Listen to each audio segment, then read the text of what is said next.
warahmatullahi wabarakatuh. Salam sejahtera untuk kita semua. Perkenalkan, saya Atika Gusriani. Saya adalah dosen di Prodi Pendidikan Bahasa Indonesia di Universitas Askia. Di sini saya akan menjelaskan tentang mata kuliah sintaksis. Mata kuliah sintaksis dengan kode PBI 435 berbobot 3 SKS dengan 2 SKS teori dan 1 SKS praktik. Mata kuliah ini merupakan mata kuliah wajib. Sebelum mengambil mata kuliah ini, mahasiswa wajib mengambil mata kuliah fonologi dan morfologi terlebih dahulu. Mata kuliah sintaksis membahas tentang ilmu sintaksis yang mencakup frasa, klausa, dan kalimat. Mata kuliah sintaksis memaparkan pengertian sintaksis menurut beberapa ahli, pengertian frasa, jenis-jenis frasa, pengertian klausa, pengklasifikasian klausa, dan pengertian kalimat dan jenis-jenis kalimat. Mata kuliah ini bertujuan mengaplikasikan teori sintaksis dalam mengkaji bahasa Indonesia dengan memanfaatkan ilmu sintaksis untuk memecahkan masalah-masalah kebahasaan Indonesia secara ilmiah. Adapun kemampuan yang diharapkan adalah yang pertama, mahasiswa mampu memahami konsep sintaksis yaitu frasa, klausa, dan kalimat. Yang kedua, mahasiswa mampu menentukan frasa, klausa, dan kalimat. Selanjutnya, mahasiswa mampu memahami serta menganalisis perbedaan frasa, kata majemuk, dan kiasan. Selanjutnya, mahasiswa mampu mengklasifikasikan frasa ditinjau dari persamaan distribusi unsur-unsurnya. Kemudian, mahasiswa mampu mengklasifikasikan frasa ditinjau dari segi persamaan distribusi dengan golongannya. Kemudian, mahasiswa mampu menganalisis klausa berdasarkan fungsi yang menjadi unsurnya. Selanjutnya, mahasiswa mampu menganalisis klausa berdasarkan kategori frasa yang menjadi unsurnya. Dan selanjutnya, mahasiswa mampu menganalisis kalimat berdasarkan jumlah frasa. Kemudian, mahasiswa mampu menganalisis kalimat majemuk. Kemudian, mahasiswa mampu menganalisis kalimat berdasarkan pola subjeknya. Selanjutnya, mahasiswa mampu menganalisis kalimat berdasarkan gaya penyajiannya. Dan kemudian, mahasiswa mampu menganalisis kalimat berdasarkan pola subjek dan predikat. Kemudian, mahasiswa mampu menganalisis kalimat berdasarkan isi atau fungsinya. Dan yang terakhir, mahasiswa mampu menganalisis kalimat berdasarkan unsurnya. Adapun materi dalam mata kuliah sintaksis ini yaitu hakikat sintaksis, konsep frasa, klausa, dan kalimat, kemudian perbedaan frasa, kata majemuk, dan kiasan, klasifikasi frasa ditinjau dari persamaan distribusi unsur-unsurnya, klasifikasi frasa ditinjau dari segi persamaan distribusi dengan golongannya, kemudian pengertian klausa, analisis klausa berdasarkan fungsi yang menjadi unsurnya, kemudian analisis klausa berdasarkan kategori frasa yang menjadi unsurnya, kemudian pengertian kalimat, jenis kalimat berdasarkan jumlah frasa, kalimat majemuk, kalimat berdasarkan pola subjeknya, kalimat berdasarkan pengucapannya, berdasarkan gaya penyajiannya, berdasarkan pola subjek predikat, kemudian kalimat berdasarkan isi atau fungsinya, dan yang terakhir kalimat berdasarkan unsurnya.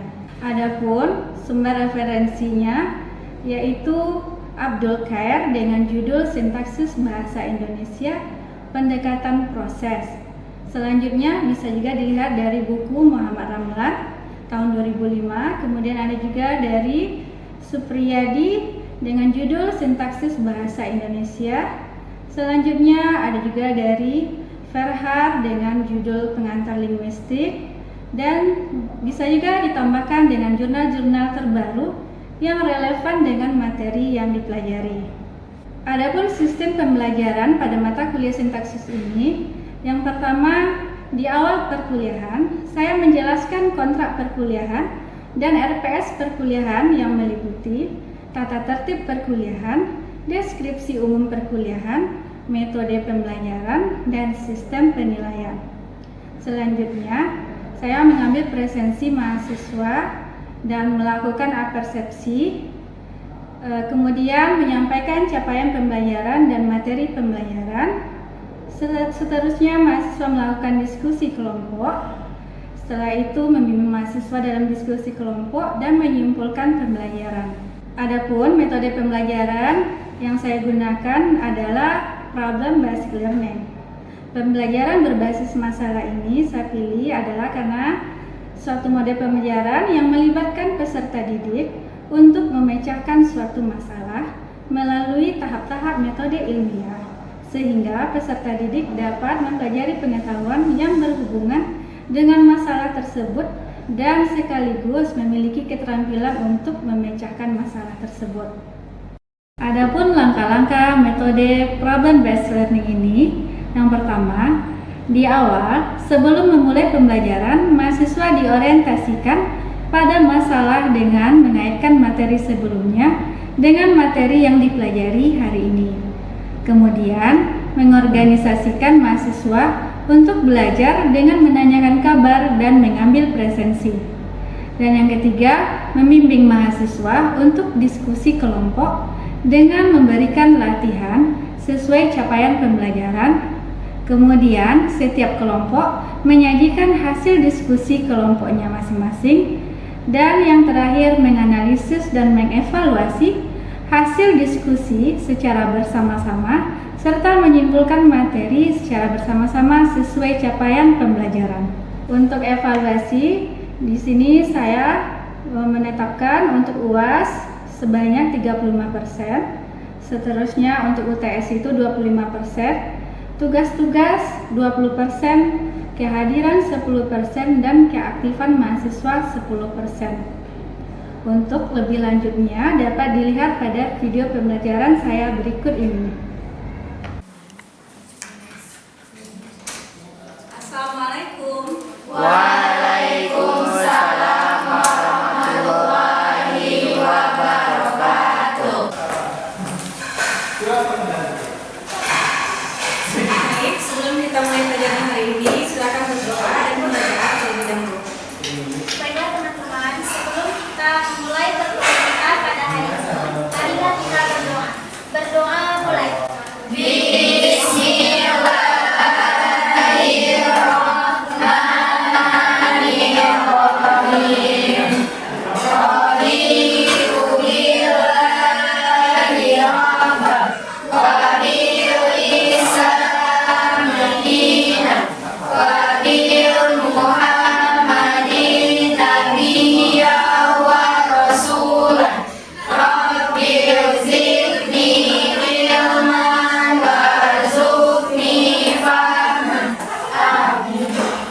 Dilanjutkan dengan mengumpulkan surat Al-Infitor ayat 1 sampai 3.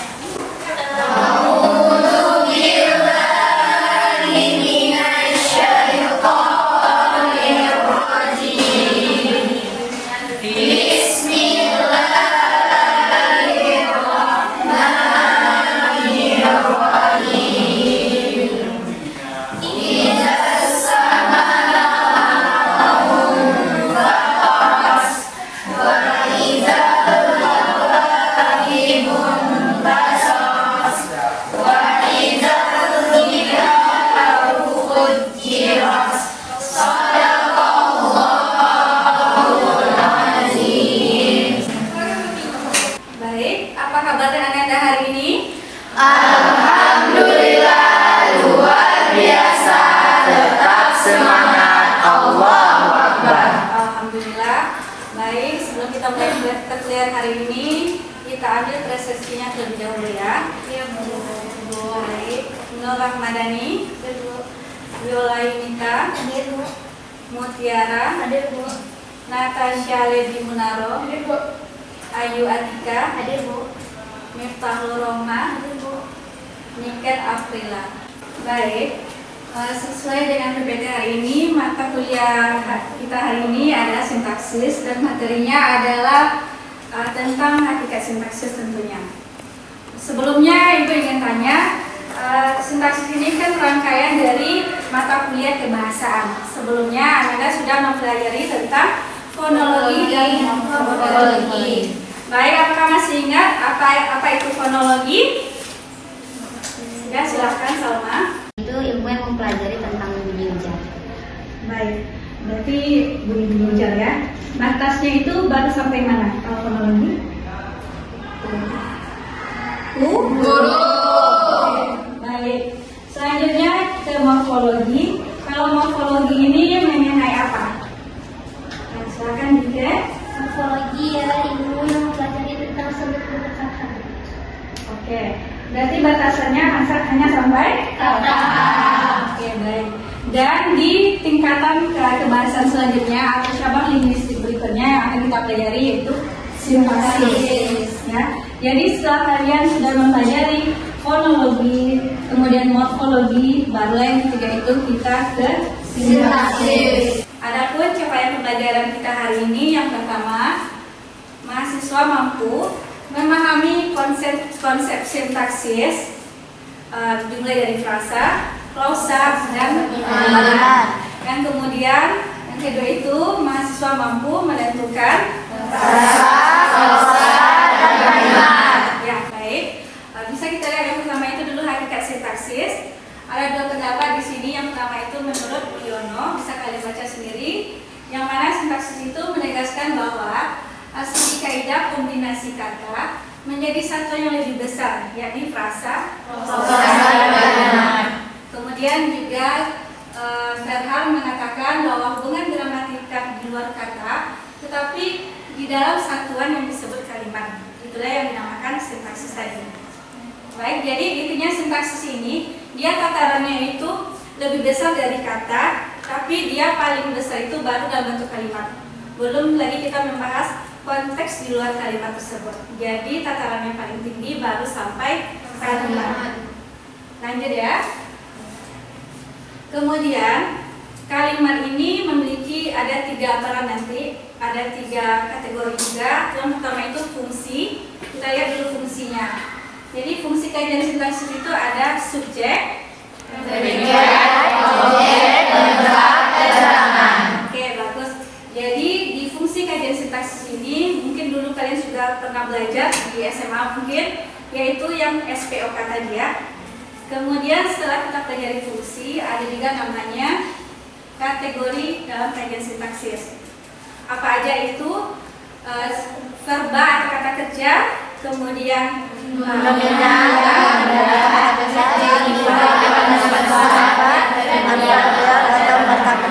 jadi sebenarnya itu juga yang maksudnya itu juga, tapi dalam bentuk kajian yang berbeda. Tadi fungsi namanya, sekarang kategori. Kemudian ada juga peran namanya. Peran dalam kajian sintaksis itu ada namanya agen atau pelaku. Kemudian ada kegiatan atau aktivitas dalamnya. Kemudian ada undergore atau sasaran dari pelaku agen tadi. Jadi memang intinya itu masih subjek, predikat, objek, cuma ini dibedakan aja dari kajiannya. Maknanya itu juga, ya, sama maksudnya. Lanjut ya. Kemudian agar kalian paham dan lebih jelas lagi, mari kita lihat satu persatu perbedaan dari frasa, klausa, dan kalimat. Kita lihat dulu yang pertama yaitu tentang Frasa. Jadi yang pertama itu cirinya dia terdiri atas Dua kata lebih. Oke. Karena di morfologi kita hanya sebatas kata, jadi beranjak lagi ke tingkatan selanjutnya yaitu di frasa, otomatis dia dua kata atau lebih.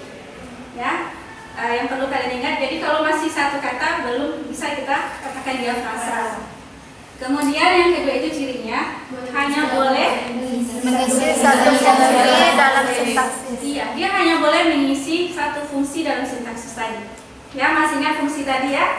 Apakah dia sebagai subjek, apakah dia sebagai predikat, apakah sebagai objek nantinya, atau keterangan tempat, waktu, atau pelengkap lainnya. Yang pasti dia hanya boleh mengisi satu fungsi dalam sintaksis. Jadi udah dapat ya, yang pertama dia dua kata atau lebih, kemudian dia hanya boleh mengisi satu fungsi dalam Sintaksis. Ibu rasa untuk frasa ini kalian sudah paham ya, apa bedanya dengan klausa dan kalimat. Lanjut kita ke klausa. Baik, klausa bisa kalian lihat ini yang menjadi pembeda dengan frasa tadi. Dia masih sama, terdiri atas dua kata atau lebih. Hampir sama ini ya dengan frasa. Kemudian dia bersifat predikat. Apa maksudnya? Dia itu harus memiliki predikat di dalamnya. Ya, jadi klausa ini sudah ada predikat di dalamnya. Jadi dia selanjutnya itu berpotensi menjadi Kalimat. Ya, kenapa dikatakan bisa berpotensi menjadi kalimat? Karena dia sudah memiliki predikat. Iya, karena predikat ini merupakan inti dalam suatu Kalimat. Jadi kalau udah ada predikat berarti dia ini udah besar potensinya menjadi kalimat. Ya, saya bercontohkan misalnya makan yuk misalnya. Kalian udah paham ya? Iya, Bu. Dia yuk misalnya, kan dia itu sebagai subjek. Nah, langsung dia yuk nggak paham kalian ya. Tapi kalau udah makan yuk kalian udah paham pastinya. Ya, karena dia merupakan predikat dalam suatu Kalimat. Baik, Ibu rasa untuk klausa ini udah paham ya? Udah mengerti bedanya dengan kiprasa tadi. Lanjut kita ke kalimat. Kalimat. Kalau kalimat itu diawali dengan Huruf kapital dan diakhiri dengan intonasi. ada berapa intonasi final? Ada tiga. Apa aja itu? Titik, Koma, bukan tanda seru dan tanda tanya. intonasi final ya, bedakan. Kalau koma itu masih penggalan antar penggalan. Kemudian dia itu memiliki fungsi yang lengkap ya. Ada subjek, ada predikat, ada objek, ada pelengkap atau keterangan di dalamnya. Jadi udah pasti bedanya ya. Kalau tadi klausa masih baru berpotensi menjadi kalimat, dan di kalimatlah dia menjadi yang utuh tadi ya, diawali dengan huruf kapital dan diakhiri dengan tentunya sudah memiliki fungsi subjek, predikat, Objek dan pelengkap. Oke, baik. Coba kita lihat sekarang contoh kalimat yang sudah ditampilkan di sini. Kalimatnya, semua siswa melaksanakan upacara bendera setiap hari Senin secara khidmat. Dari contoh kalimat ini bisa kalian lihat, semua siswa di sana fungsinya sebagai apa? Melaksanakan sebagai Predikat. upacara bendera. Objek.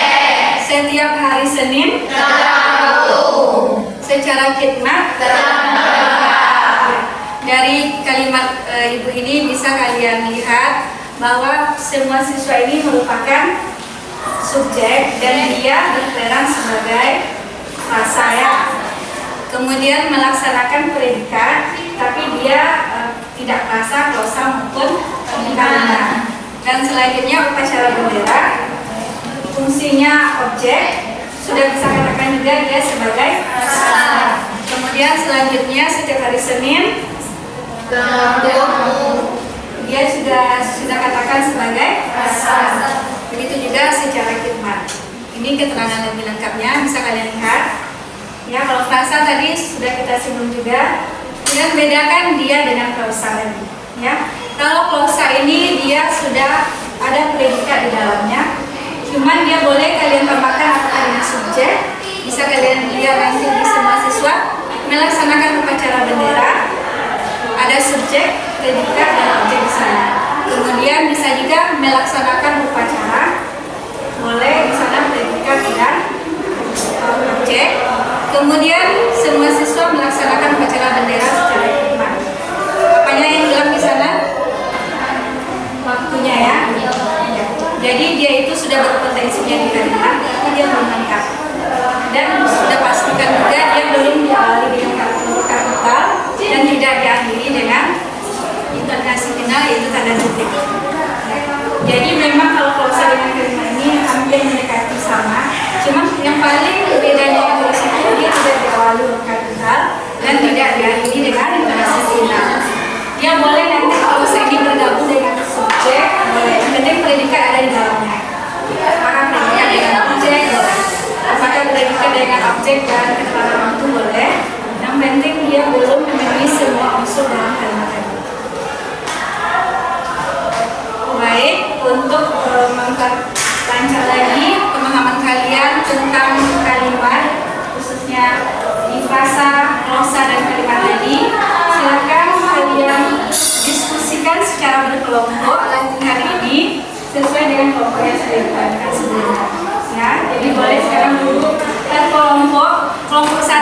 mengerjakan kalimat 1, kelompok 2 mengerjakan kalimat 2, dan seterusnya. Boleh, silakan.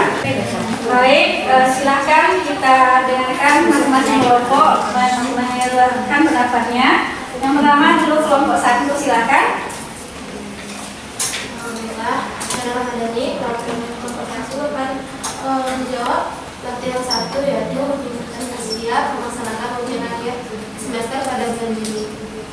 Nah, di sini yaitu sebagai subjek Universitas Asia, termasuk klausa dan sebagai frasa. Yang kedua yaitu predikat akan melaksanakan termasuk frasa juga.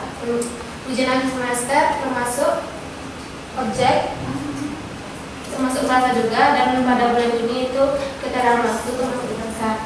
Jadi jika dikaitkan dengan klausa maka menjadi Universitas Asia akan melaksanakan ujian akhir semester. Sekian dari saya. Assalamualaikum warahmatullahi wabarakatuh. Waalaikumsalam warahmatullahi wabarakatuh. Bagus ya, nomor 1 berarti udah paham tentang bedanya frasa, klausa, dan kalimat tentunya. Silakan kelompok 2 lagi. Silakan. Baik, saya Ismila Tifa, perwakilan dari kelompok 2. Di sini saya akan menjawab latihan 2, yaitu mahasiswa Universitas Asia memiliki karakter cerdas dan islami. Nah, di sini mahasiswa Universitas Asia berfungsi sebagai subjek dan juga bisa dikatakan sebagai frasa, memiliki sebagai predikat, karakter sebagai objek, dan cerdas dan islami sebagai keterangan pelengkap dan juga bisa dikatakan sebagai frasa.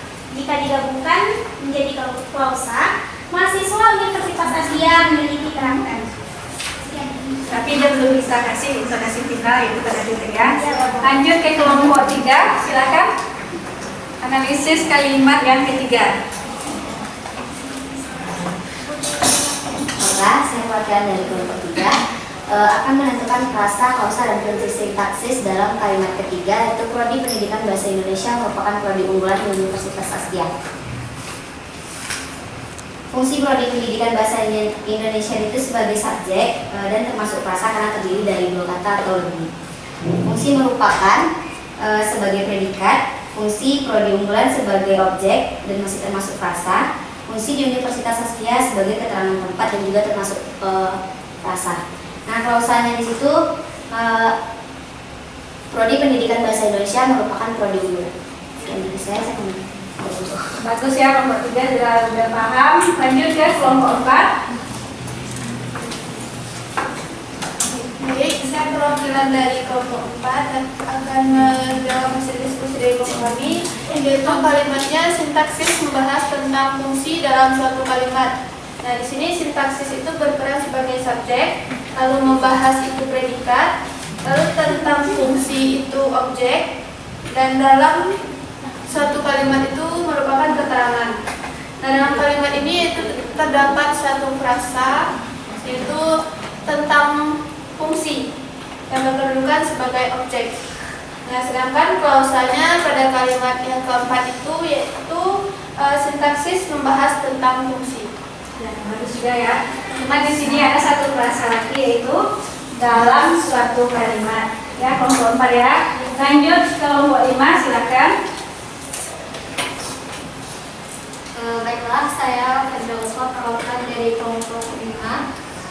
Saya akan menjawab soal nomor 5, yaitu pertanyaannya, sintaksis merupakan mata kuliah wajib di Prodi Pendidikan Bahasa Indonesia.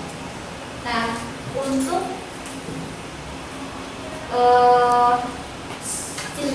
sintaksis yaitu berfungsi sebagai subjek, merupakan berfungsi sebagai predikat, mata kuliah wajib berfungsi sebagai objek, dan di Prodi Pendidikan Bahasa Indonesia berfungsi sebagai keterangan pelengkap.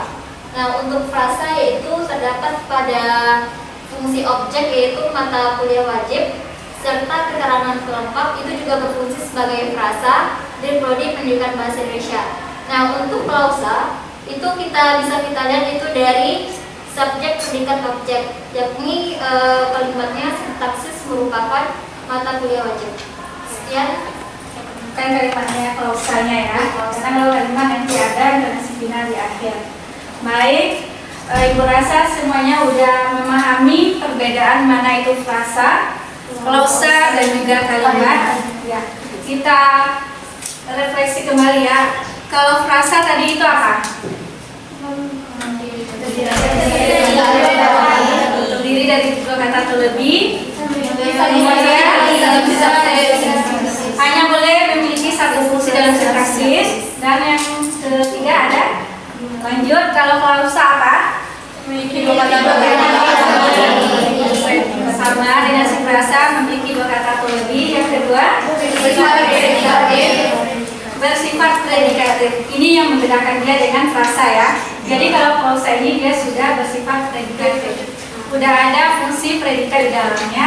Dan yang terakhir dia berpotensi menjadi karena sudah ada predikat tadi, maka si klausa ini sudah bisa berpotensi menjadi kalimat walaupun dia belum merupakan kalimat yang lengkap. Dan yang terakhir tentunya kalimat apa tadi? Yang pertama pasti dia diawali huruf kapital dan diakhiri dengan intonasi final. Dan yang kedua sudah memiliki fungsi lengkap dalam sebuah kalimat, yaitu terdiri dari subjek, keterangan tempat atau waktu maupun keterangan tambahan lainnya. Baik, Bu rasa perkuliahan kita cukup untuk hari ini. Seperti biasa untuk minggu depan kalian tuliskan laporan bacaannya di tugasnya di BCR. Baiklah, kita tutup perkuliahan kita hari ini dengan membacakan hamdalah dan doa penutup majelis. Alhamdulillahirabbil alamin. Subhanakallahumma wa bihamdika asyhadu an la ilaha illa anta astaghfiruka wa atubu ilaik. Ibu tutup dengan mengucapkan assalamualaikum warahmatullahi wabarakatuh.